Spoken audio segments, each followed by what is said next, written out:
5 धमाके हुए, 6 एयरपोर्ट तबाह कर दिए हैं इजराइल ने ईरान के। ये 5 धमाकों की तस्वीर मैं आपको दिखा रहा हूं।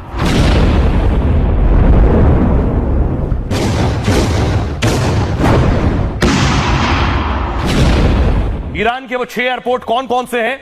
ईरान पर ये इजराइल का बड़ा हमला है। बताया जा रहा है दर्जनों ड्रोन से यह अटैक किया गया है। ये ईरान का नक्शा आप देख रहे हैं। ईरान में तबरीज एयरपोर्ट और हमदान है, तेहरान में, मशहद में, नीचे आप देख रहे हैं देजफुल में और शाहिद बख्तारी में। ये जो 6 एयरपोर्ट हैं इस पर अटैक किया गया। इस अटैक में क्या नुकसान हुआ है ईरान को और कितना नुकसान इजराइल को हो रहा है, कौन कौन से फाइटर जिन्हें टारगेट किया गया है, ये ईरान की तस्वीरें। ईरान का फाइटर्स है। इजराइल का ईरान पर ड्रोन से हमला हुआ और ईरान के 6 एयरपोर्ट पर भारी नुकसान का दावा है। ईरान के 15 फाइटर जेट और हेलीकॉप्टर्स को मार गिराया गया। F-14, F-5 और H-1 लड़ाकू विमानों को तबाह कर दिया है इजराइल ने। इनका इस्तेमाल इजराइल पर हमले के लिए होना था। इससे पहले ही इजराइल ने टारगेट कर इसे तबाह कर दिया। साथ ही एक हवाई ईंधन भरने वाले विमान को भी निशाना बनाया गया। हमलों में रनवे और भूमिगत हैंगर और बुनियादी ढांचे को नुकसान पहुंचा है। इजरायली सेना का दावा है ईरान के विमान टेक ऑफ नहीं हो पा रहे।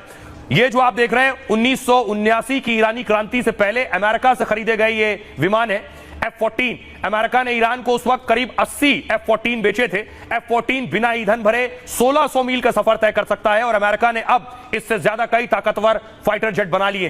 दूसरी तरफ इजराइल को नुकसान का दावा है। इजराइल के 5वें F-35 को मार गिराने का दावा किया, लेकिन खुद इजराइल ने इसकी पुष्टि नहीं की है इस नुकसान की। F-35 दुनिया का सबसे शक्तिशाली स्टील्थ लड़ाकू विमान है और ये F-35 लड़ाकू विमान को मार गिराने का दावा किया गया है ईरान की तरफ से। अगर ईरान का दावा सच है तो अमेरिका के लिए बड़ा झटका है, क्योंकि F-35 जेट अमेरिका ने बनाया है। जहां तक अगले चुनाव का सवाल है, आपको थोड़ा इंतजार करना होगा।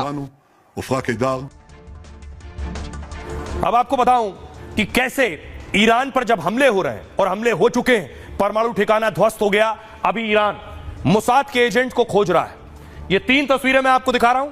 एक पकड़ा गया है, 2 को फांसी दी जा चुकी है। ये मोसाद के एजेंट हैं। बताया जा रहा है कई दर्जन एजेंट पकड़े गए, यानी बहुत से जासूस सक्रिय थे ईरान के अंदर। मोसाद के सबको फांसी पर लटकाने की तैयारी है। 3 को फांसी दी जा चुकी है। हमले के बाद ईरान में मोसाद जासूस रडार पर है और रविवार को एक और जासूस को फांसी पर लटका दिया गया। इस शख्स का नाम माजिस मूसा ये भी बताया जा रहा है। ईरान की सुप्रीम कोर्ट ने इसे फांसी की सजा सुनाई। जासूसी के आरोप में फांसी देने का तीसरा मामला है। इजरायली हमले के बाद ईरान में सैकड़ों जासूस पकड़े गए हैं और ईरान के खुजेस्तान में अभी 54 मोसाद एजेंट गिरफ्तार हुए हैं। मोसाद जासूसों को खुद समर्पण करने की चेतावनी दी गई ईरान में। कुछ दिन पहले ईरान में मोसाद